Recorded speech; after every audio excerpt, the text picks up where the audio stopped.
برج الميزان. حبايبي برج الميزان، هتكلم معاكم عن فترة بأمر الله، بس عايزكم بس يكون في طاقة إيجابية كده لأن في خير قادم. واسمعوا كلامي للآخر عشان في ناس يأسة وفي ناس تعبانة وفي ناس مش عارف بتقول لي بقالنا سنين. طب أنا عارف والله الكلام ده، لكن يجب إن احنا نستغل الطاقة ونسمع نعمل إيه ممكن نتغير. هتكلم معاكم بالتفصيل عن تلك الفترة اللي هيبقى فيها بأمر الله كل شيء في الخير. تنويه بس للناس اللي بتتابعنا من غير اشتراك، في زرار اسمه اشتراك وتفعيل الجرس علشان يوصلك مني كل جديد. دي انت لو حابب تشوفنا تاني، اشتراك او سبسكرايب وتفعيل الجرس علشان لو حابب تشوفنا تاني. ايه الحكايه؟ وليه بقول في مرحله خير؟ لما بقول في مرحله خير لانك شفت الفترات اللي فاتت او مرحله معينه عدت عليك كانت صعبه، وده نتيجه للتحركات الكوكبيه بنسبه كبيره جدا. لكن حاليا يحدث تمركز رائع، وجود الشمس في بيتك التاسع، وايضا انتقال الزهره لبيتك ال11 وانتقال عطارد لبيتك التاسع. يعني في توليفه كده اصبروا، فهي مرحله من افضل المراحل اللي تعدي عليكم الفتره القادمه. عارف المشاكل، التوترات، قله المال وبعدها تاني، عشان عارف مشكلتكم الماليه كانت حاده جدا خلال الفتره اللي فاتت، لكن ان شاء الله خير. اللي عايز قراءه خاصه طبعا اخر حلقه، لكن تنويه يا جماعه الناس اللي بتتصل على رقم الواتساب، رقم القراءات الخاصه زي ما انا بقوله كده للقراءات الخاصه، عشان انا ناس بتجيلي انا بعاني من المكالمات. انا صريح، انا راجل صريح واضح يعني. الرقم للقراءه الخاصه مش لاي حاجه تانية. انا راجل محترم، راجل عارف شغلي، راجل لما بحدد حاجه او الرقم ده للشغل. يا جماعه في فرق كبير ما بين ده شغل، ده شغل. رجاء اللي بيتصل او بيتواصل يعني عشان ما يحصلش مني احراج لحد، ده رقم عمل للحجز فقط للقراءات الخاصه.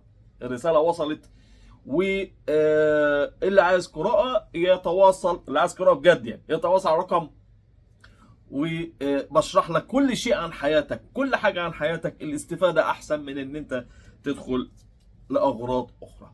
ونبدا في حلقه مهمه جدا لحبايبي برج الميزان. السلام عليكم ورحمه الله وبركاته. برج الميزان، النصف الاول شهر يونيو 2023. نتكلم كده عن ما سبب الطاقه الايجابيه اللي انا حاسسها ليكم. لما تشوفوني كده مبوز او تعرفوا ان الطاقه مش هتبقى كويسه. لكن بدام بضحك معاكم كده تعرفوا ان في خير بامر الله. تمام. الشمس من البدايه موجوده في بيتك التاسع. يوم 5 تنتقل الزهره لبيت هام جدا، بيت العلاقات.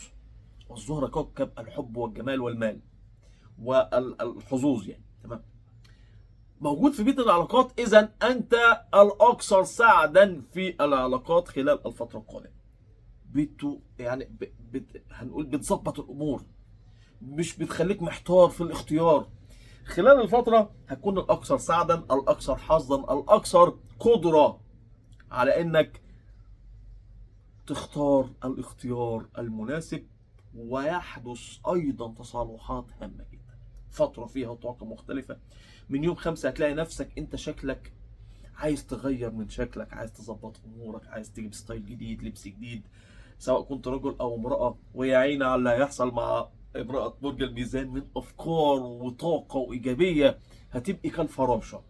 الفتره هتبقى كده معاكي استعاده للطاقه. انا عارف ان الكثيرين حاليا في تعب، وبتلاقي كومنتات برضه عجيبه، ناس ده احنا تعبانين. طيب انا بتكلم يا جماعه على الشهر الجاي، مش بتكلم على دلوقتي. انا عارف ان انتوا والله تعبانين على راسي، انا عارف والله، لكن ده امر كان متوقع وانا قلته الحلقات السابقه. لكن بدايه من النصف الاول هي فتره تستعيد فيها تلك الامور التي ضاعت، او الطاقه اللي ضاعت خلال الفترات السابقه. اهتمام كبير يحدث، عوده للثقه بالنفس، علاقات تدعمك، وايضا الاراء هتكون في صالحك والناس بتصالحك. فتره حلوه جدا، خاصه ان الشمس في البيت التاسع. يوم 11 وده يوم انا اتكلمت عليه قبل كده. بدايه من يوم 11 يا جماعه عندكم تطورات رهيبه. وخدوا عندكم ده بقى لغايه امتى؟ لغايه يوم 21. ليه؟ الشمس متواجده في بيتك التاسع، بيت الحظ. عطارد ينتقل الى بيتك التاسع، التقدم في بيت الحظ، والزهره موجوده في بيت العلاقات. اللي ما عرفتش تعمله من بدايه السنه هتعمله خلال الفتره دي. انا حتى نزلت حلقه في قناتي الثانيه، ما انا عندي قناه ثانيه يا جماعه، بتكلم فيها عن ان من اقصى الابراج حظا هو برج الميزان، تاني برج معانا يمكن في الحظوظ. عشان كده استغلوا الطاقه دي التعويضيه، استغلوا الطاقه اللي هتبقى معاكم بدايه من يوم 11. انتم الاكثر سعدا. عطارد ده كوكب التقدم، كوكب التحرر، كوكب البدايات الرائعه، والشمس موجوده في نفس البيت، فانت الاكثر سعاده على الاطلاق في كل شيء. تطلعاتك، امورك الماليه، سفرك، كل شيء متاح، كل شيء متاح للنجاح باكتساح. وهتاكلوا تفاح. فترة حلوة جدا. وفترة أنا متفائل يعني فيها ليكوا أنتوا، أنا عارف إن أنتوا هتكونوا أكثر سعادة خلال تلك المرحلة. إذا من البداية يحدث التحركات الرائعة معاكم، بداية من أول يوم أصلا الشمس زي ما قلت لكم في بيتكم التاسع يوم 5، ويمكن اتكلمت عليها قبل كده. ده استغلوا العلاقات بداية من يوم 5، تلاقي في كده طفرة في العلاقات، في التصالحات، في عودة لقيمتك، حد هيجي يصالحك، حد هيجي، يعني هيحصل شيء كده هيرجع من ثقتك في نفسك تاني، هيرجعك لوضعك الطبيعي تاني، هيرجعك لطاقة كنت مفتقدها، الأمان، مشاعر الثقة.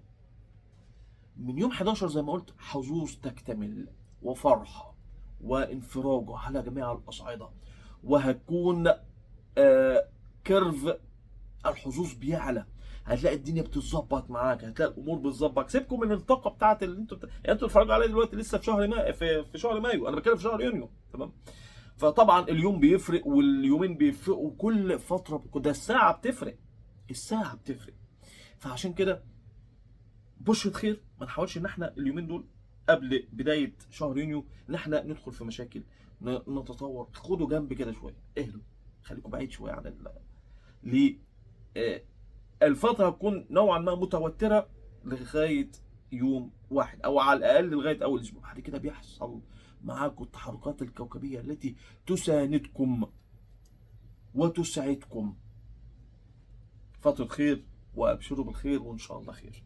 طبعا أنا اللي بيتفرج عليا أنا دايما بتكلم بصراحة، وبتكلم بوضوح، وبتكلم بطريقة بتسهل على الناس كلها الدنيا ماشيه ازاي، وتعرف الطاقه المناسبه بتاعت اليوم ده، والطاقه دي مش مناسبه، عشان نعرف نتحرك. ودايما تكون سابق بخطوه عشان ما تقعش في المشكله، وان شاء الله مش هيبقى في مشكله. عاد تاني التنويه، الناس اللي بتتابعنا عن طريق الفيديوهات المقترحه ولسه داخل على قناه جديد، اعمل اشتراك وتفعيل الجرس علشان يوصلك مني كل جديد. لاحظ قراءه خاصه، بعمل القراءة مكالمة مباشرة عن طريق رقم الواتس. ورسالتي تاني يا جماعة، الرقم ده للقراءات، ده رقم عمل، رقم شغل، مش رقم هزار.